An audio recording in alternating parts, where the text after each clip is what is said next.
Well, Indiana overcame a slow start at Maryland to win big. Ohio State overcame a slow start against Penn State at home to win big.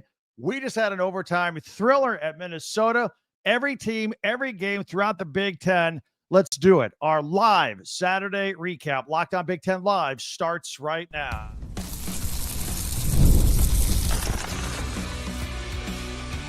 You are Locked On Big Ten, your daily podcast on the Big Ten Conference. Part of the Locked On Podcast Network, your team every day. Welcome to Locked On Big Ten Live on a Saturday going into a Sunday. I'm Craig Sheeman, 40 years as a sports talk show host and play-by-play announcer. I want to thank you for making us your first listen each and every day. We are free and available wherever you get your podcasts and on YouTube every day, part of the Locked On Podcast Network, your team every day. Hit that free subscribe button if you're brand new, and that way you'll never miss a single episode. And if you can also share, follow, and like, and hype our YouTube videos, that helps as well. We always appreciate that. This episode is brought to you by Mazda. Like our players, we sweat every detail because when you make every move count, pulling off the unexpected is only the beginning. Stay tuned later for highlights on this week's Moving the Game Forward. Mazda, move, and be moved. So the Hoosiers and the Buckeyes, they look like they're on a collision course for a Big Ten championship game appearance. As we talk about every team, every game, Michigan State had a lead against Minnesota in overtime. Minnesota with a controversial game-winning touchdown just seconds ago. That's why we're a minute late coming on. Wanted to double-check that as well. We'll get to all that in due time. And I want to hear from you today. Live comments, Buckeye fans. How confident are you in this team? Penn State, 5 losses in a row. Nittany Lion fans, if you're still around, let's hear from you. Indiana fans, pulled on another big score here today to get a lot of people's attention. Don't forget, the College Football Playoff Committee has their first poll released Tuesday this week, and then every week for the rest of the season. Will Indiana leapfrog Ohio State? Will it be Ohio State 1, Indiana 2? These are some things that we'll look forward to this week and talk about in our podcast here. But I'll get to the Indiana game at Maryland in this first opening segment here. First, earlier today, it was like one of the big games of the year before Penn State had their wheels fall off, right? So Penn State at number 1, Ohio State. That was the big noon game here today. And Ohio State wins that game handily, and they go to 8-0. You know, Ryan Day wanted to jump out early in this game. He told Urban Meyer this in the pregame show because Penn State showed signs of quitting games that they fell behind in. So he wanted to jump on them. That was not going to be the case. Although I'd say the first drive or two, it looked like Ohio State could do whatever they wanted in that particular game. And then it's like Penn State woke up, says, all right, let's do this. So it was 17-14 at the half. By the way, we told you on Pigskin Picks on Friday, take Penn State plus 10.5 at the half. We thought they would hang tight for a half before Ohio State pulled away, and that they did. Julian Sayin, another amazing stat line on this game, threw for 316 yards, 4 touchdowns. 4 touchdowns, only 3 incompletions. More touchdowns than incompletions. 2 touchdown catches by Jeremiah Smith. By the way, if you haven't seen it yet, there's a super highlight of Jeremiah Smith catching a touchdown pass off of a deflection. He had 6 catches, 123 yards. Carnell Tate had 5 catches for 124 yards. Both were big today, and he had a touchdown. Also a big 57-yard catch coming out of the locker room at the half to really tell Penn State, hey, you hung with us in the first half. That's not going to be the case in the second half. Sayin joins Geno Smith as the only FBS quarterback since 1985 to have 3 games in a season with at least 300 yards passing, 3 touchdowns, no interceptions, and a completion rate of over 85%. That's incredible. Penn State now has dropped 5 straight. They become the first team in FBS history to be ranked as high as number 2 in the preseason and at some point of the season lose 5 straight games. By the way, Penn State hosts number 2 Indiana. Next, Ohio State takes on Purdue. All right, let's chop it up with the Hoosiers and Maryland, of course, because Indiana now 9-0. Fernando Mendoza got picked off right away. Maryland could only get 3 points out of it, but I'd say in the first quarter, Maryland outplayed Indiana in this game. By the way, the Terps have like 15 interceptions this season. Did you know that? Their secondary is excellent. And Indiana even had to punt from their own end zone on their second drive. They could not get it going. But finally, they put together a 13-play, 93-yard drive Fernando Mendoza untouched for a touchdown, and it was a quick 2-minute drive for the Hoosiers. By the way, at this point, Elijah Smart had a hamstring situation going on. Khalil Benson, right tackle, had a foot. He did return, though. And Indiana up just 7-3 at the end of the first quarter in this game. So somewhat of a concern the way they were playing. Caden Turner then had an interception of Malik Washington. Turner limped off on that play, by the way. Indiana was getting nicked up a little bit this game. Charlie Becker had a big catch and a run for 52 yards. And then on fourth down, that drive stalled on a 3rd and 2 from the 2, 3rd and 1 from the 2. And so on fourth down, Cignetti said, look, man, we're not rolling yet. Let's just take the points here. And they settled for a field goal. So it was a short one, too, a 20-yard field goal. A lot of times they would go for it in that particular situation. So it's just a 10-3 lead for the Hoosiers at that point. But Maryland could not generate a running game at all. In fact, we'll throw some stats at you later on. They're just amazing. So they had to throw the ball. And at this point, Malik Washington, who I'm very fond of as a freshman quarterback at Maryland, we talk about him all the time on this podcast, went for a deep ball, but there was Lewis Moore back there, the safety, got his 5th interception of the year. And then Indiana turned that into a 9-play, 84-yard drive. Mendoza found Omar Cooper, who had dropped one earlier in that drive, for the 22-yard touchdown. Remember, Elijah Surratt had a hammy at this situation. They had to rely on guys like Cooper, who that's a nice 1-2 punch. If you got to rely on somebody, they're in good shape there. So here we are in the second quarter. Now Indiana's up 17-3 at that point. And Maryland had to punt. Indiana had a drive stall. Nico Radicic had a 46-yard field goal. So now Indiana's up 20-3 late in the second quarter. That's how we go into the half. They had Maryland had a quick 75-yard drive in the second half. Again, you're thinking, wow, Indiana they're not putting distance away, putting Maryland away here. Malik Washington to DeJuan Williams, nice 55-yard touchdown. And half the defense looked like they fell down on that play. That was very bizarre. But all of a sudden, Maryland now within 10. Indiana 20, Maryland 10 with 12:55 to go in the third quarter. But then it was Kaylon Black. He ran a 31-yard touchdown. Indiana back up 27-10 early in the third.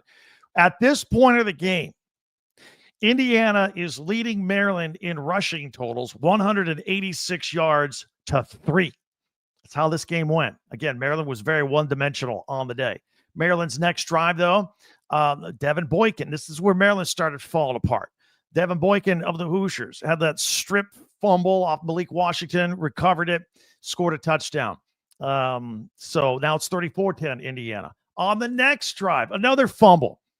And that was recovered that was after a short catch, a little 1-yard play out in the flat. Byron Baldwin gets it at the Maryland 24-yard line. Roman Hemby, former Maryland Terp, transferred to IU this year. He punches it in from 17 yards. You know he wanted that touchdown. And now all of a sudden, Indiana's breaking away. It's 41-10. We're still halfway through the third quarter. At this point, Indiana has 210 yards rushing to 4 yards rushing for Maryland. Again, the domination on the ground continued. Maryland was stopped at the 6-yard line on downs. IU takes over. They start burning clock because Maryland looked like they're getting ready to score. Going into the fourth quarter, Indiana had time of possession. They had 30 minutes of time of possession. It was unreal. And then Fernando Mendoza, who had 14 of 21 passes for 201 yards, a touchdown, an interception, ran for 24 yards, and a rushing touchdown. He was done for the day. His brother Alberto comes in. He found Jonathan Brady for a 6-yard touchdown, and that capped off. Remember, Maryland was stopped on downs at the 6 or at the 5. Indiana put together a 13-play, 95-yard drive, burning clock. Very impressive. IU up 48-10 as we're rolling through into the fourth quarter. Mendoza had a nice the younger Mendoza had a nice 53-yard run. Kobe Martin had a touchdown, another 93-yard drive. So while Indiana at first couldn't quite put Maryland away, guys getting nicked up, now finally the IU machine is going, and they got 2 drives of over 90 yards at the end of the game for their final possession, their final score, 55-10. is the final score in that one for the Indiana Hoosiers. So with Indiana's 55-10 win over Maryland and Ohio State's 38-14 win over Penn State, the two top teams in the Big Ten roll today after slow starts for both of them. Again, it looks like they're on a collision course for the Big Ten championship game. I want your comments on what you saw here today. We still have other games we need to get to here on our live podcast. We'll cover the other 2-day games. Illinois put up some big numbers today. The Michigan State, tough loss for them today, just now, just as we're coming here on the airwaves with the live podcast. That was tough. Michigan getting ready to take on Purdue under the lights as we speak. And then later tonight, in just a few minutes, it's the blackout at Nebraska, USC at Nebraska. We'll talk about that. So we got a lot to do here. We'll get to your comments as well as we roll on another live edition here on Locked On Big Ten Live. Let me tell you about Mazda. This episode is brought to you by Mazda's moving the game forward. For those who believe it's not just about playing the game, it's about redefining it. Those are moments that do more than put points on the board. They move crowds, they move culture, they keep the game going forward. So who did that on the football field today? Well, we got to tip our cap to Julian Sayin, the quarterback at Ohio State. 4 touchdown passes today, 2 of them to Jeremiah Smith against Penn State. They kept the game moving forward. It's what they do week in and week out. And when you follow what moves you, the unexpected is only the beginning. And just like there's more to every highlight, there's more to a Mazda vehicle. Mazda, move and be moved. Thanks for checking us out here on this live version, post-game, immediate reaction, all Big Ten action here, Locked On Big Ten. Let's talk about a couple of the other games, and we'll get to your comments as well. Earlier today, Illinois with a 35-13 win over Rutgers. Illinois now 6-3. Rutgers has dropped 4 of 5. And Illinois, they snapped the 2-game losing streak here. They're bowl eligible now, back-to-back years for the first time since 2010, 2011. Luke Altmyer threw for 4 touchdowns. He ran for another, so 5 total touchdowns for him. 235 passing, 88 rushing. By the way, impressive first drive for the Fighting Illini. 12 plays, 99 yards. That took 6 minutes. As I said, Rutgers, I think I said they lost 4 of their 5. They are 4-5. They had a tough day today. They're on a bit of a skid. Ethan Kaliak-Manis, 253 yards and a touchdown. KJ Duff, who had 241 yards in their win last week against Purdue, he had 9 catches for 93 yards and a touchdown. Ian Strong, 6 catches for 85 yards. Meanwhile, the Illinois defense, who had given up 76 points to Ohio State and Washington their last 2 games, they held Rutgers to 59 yards rushing and a 2.2 yard per carry average. Illinois fans are backing up this team. It's a fun team to watch. 4 straight sellouts at home for the first time since 2008. Meanwhile, just as we were taking the airwaves live here with our podcast, Minnesota at Minnesota against Michigan State, winning in overtime. This was sluggish, to say the least, to start this ball game. The first half, 6 total punts, each team with a missed makeable field goal. For Michigan State, a change at quarterback, Aiden Childs bench. I mean, Jonathan Smith is in trouble. He's got to do something. He's under pressure there. Alesso Milivojevic is the quarterback now. Had a good day today. Threw for over 305 yards and a touchdown, but he played in there today. Minnesota had the lone touchdown of the first half with Fami Ijiboy, the running back. The Gophers had, I saw they had 6 sacks in the first half. I didn't get their game total right before we came on here, but 6 in the first half. They had 9 sacks against Dylan Raiola 2 weeks ago. So the defensive front for the Gophers playing really well. Then in the second half, Ronnie Bullard had a 71-yard catch. That's for Michigan State. Minnesota is up 10-7 at this point, but then Michigan State ties the game at 10-10. Early in the 4th, Michigan State's Nick Marsh then had a 48-yard catch that set him up for a field goal attempt, which would have given them the lead with about 5 minutes to go. They missed a 23-yarder. This is what happens when you lose games. I mean, nothing goes right for you. But Michigan State did take a 17-10 lead with 1:52 to go. Brandon Tullis 1-yard run, but Minnesota answered. Drake Lindsey with a 2-yard run, capping off a 9-play, 65-yard drive when they had to have it. That tied the game at 17. We go to overtime. Michigan State has to settle for a field goal to go up 20-17. Minnesota had a big pass interference. Actually, Michigan State was called for pass interference in the end zone on the pass play. That set up Minnesota near the goal line, and then Drake Lindsey rolls out. I believe it was 3rd and goal. Gets to the pylon. His foot actually stepped out at the 1, but they say he got the ball across, and the touchdown won it in overtime, 23-20. Now, they did review it for a while. It would have been interesting if they said that his foot went out of bounds before the ball got over, because then P.J. Fleck would have had a tough decision. You'd be at the 2-inch line. You kick a field goal to tie, or you go for the touchdown to try and win, all or nothing play. They didn't come down to that. Minnesota gets the win. Meanwhile, as we speak right now, Purdue, which has struggled all season long, they are at Michigan just about 3.5 minutes into the first quarter in the big house here. Purdue's going nowhere. They're finding ways to lose.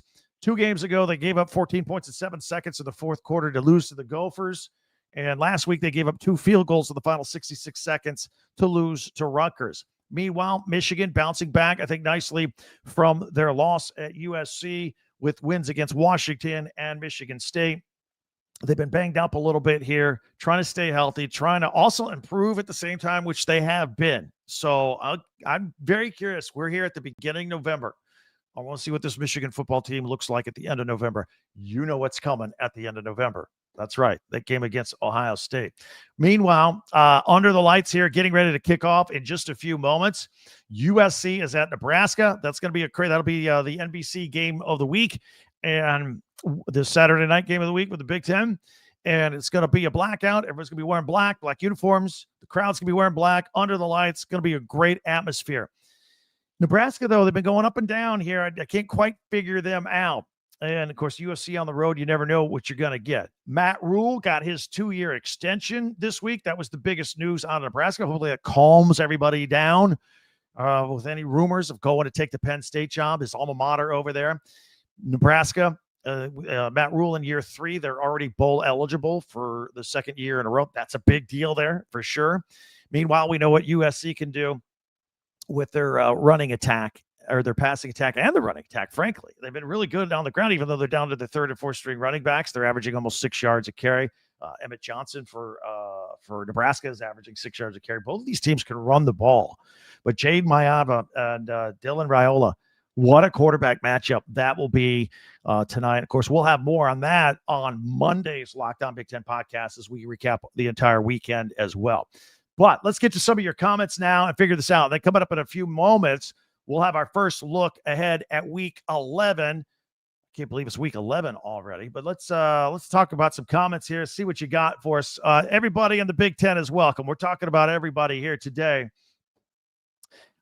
David says the bye is the only team that Penn State doesn't lose to. Sad in Happy Valley. Also throwing in the Go Ducks. We'll always get a Go Ducks in there early in the comments, no matter what. Indiana crushes Maryland. Go Hoosiers. That's from Don. Thanks for checking in. Michigan State losing in overtime. I see you sent that text, Brian, as soon as we came on the airwaves. Thank you very much. Meanwhile, Brian also saying time for round ball. Yeah, you're a Michigan State fan? Well, they've got a big game a week from today against Arkansas, right? Coach Cal, Arkansas, Tom Izzo, great coaching matchup. Big basketball game 1 week from tonight. Let's see here. Don also says things look promising for IU. Linda says OH. Oh, she did the OH and the IO. Not waiting for anybody to shout out the IO. Indiana moves to number 1 ranking. X-Man making a prediction. Maybe they will. I said they would. But I think the strong showing by Ohio State today, maybe they'll keep them at number 1 and Indiana at number 2 when the College Football Playoff Committee releases their first poll. Don also saying revenge game is Indiana beating Ohio State in the Big 10 championship game. You're right. Ohio State had their number last year. No question about it. Here's another Brian saying Indiana looked awesome. Not in the first quarter. Not until about the second quarter. Second half, look dominating on all sides of the ball. They got some guys that are hurt. Hopefully they'll be back. They're taking on Penn State next week at Penn State. Let's see here. TSV says Ohio State having trouble with Penn State and Illinois. IU should be number one. Well, I mean, Ohio State, I wouldn't say they had trouble with Penn State. It was a close game at the first half, but then they really dominated and asserted themselves as well. IU Red Mike says, I laughed at IU's non-conference slate, but don't look now. Both Kennesaw State and Old Dominion are going to bowls as well. And then Indiana's got some nice quality wins since then, don't they? And let's see. Nike U is a fun place. Go Ducks. Remember Ducks, what Indiana did to you. That now we're trash talking against That's all right. It's all friendly. It's all good right here.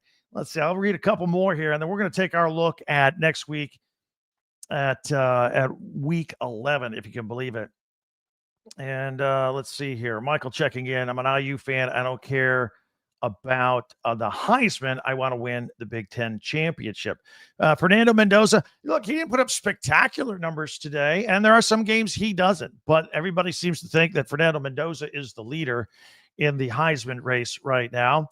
NSPR says Indiana looked pretty dominant. However, I think Mendoza definitely hurt his Heisman chances today. Again, didn't have great, started off with that interception that everybody saw, and not nearly as sharp as he needed to be. I would agree with that. So anyway, and some other people looking forward to Indiana taking on Penn State next week. All right. Thank you for your live comments. I always appreciate those. We're going to take our first look at week 11. I can't believe it's week 11 already. We'll do that. That's coming up next right here as we continue on a live edition of Locked On Big 10. So it's the weekend here, and it's time to look back and crown this week's MVP on Who Delivered, powered by DoorDash. Just like you can win every Saturday with DoorDash Streaks, saving more every time you order. These players delivered when it mattered most, so let's break it down. And I know we mentioned Julian Sayin earlier. How about Luke Altmyer today? 5 total touchdowns, 4 through the air, 1 through the ground versus Rutgers. He really he delivered, absolutely delivered for the Fighting Illini today. No hesitation, no delay, just like DoorDash. DoorDash on Saturdays, they have their DoorDash Streaks. You can put together streaks as well. Stack them up week after week. Your DoorDash Streaks, if you save every Saturday that you order, and you can save up to $250 if you stack them week after week, including $100 in DoorDash credits. So order Saturday. Keep the streak alive. Fuel your game day only with DoorDash. Terms apply. Promo period through November 18th. We're excited to watch the games. They're even more exciting with a little action with FanDuel. And now the NBA is back, and there's no better place to get in on the action than FanDuel, the official sports betting partner of the NBA. Even if you miss the start of the game, you can jump in late with some live betting. You can even parlay a live bet with the bet you put in on a game before it started to increase your winnings if you feel like things are really going your way. Absolutely. And you can check out all kinds of stats, lines, totals, futures, player props, parlay it all together, play it singularly, whatever you want. It keeps every game exciting, especially when your team's making that late push. Right now, FanDuel is giving new customers $300 in bonus bets when your first $5 bet wins. So go ahead to FanDuel.com and sign up and play your game with FanDuel. Again, FanDuel is the official sports betting partner of the NBA. Thanks for checking us out here on Locked On Big 10 Live. We always appreciate you guys being here. Don't forget, we have a website, talkbig10.com. It's where we put all of our podcasts. If you're new to us, if you just discovered us, want to see what we're about, go back for a second listen after we're done here with this live podcast. We're here every single day. Then we go live after big games on Saturdays as well. And plus, we have links there in addition to all of our podcasts where you can buy your favorite Big 10 school merchandise. Don't forget, you got friends that like Big 10 schools? Christmas, less than 2 months away. Let's do it. You can hop on that right there for your convenience. In the meantime, if you could hit that subscribe button, that's free.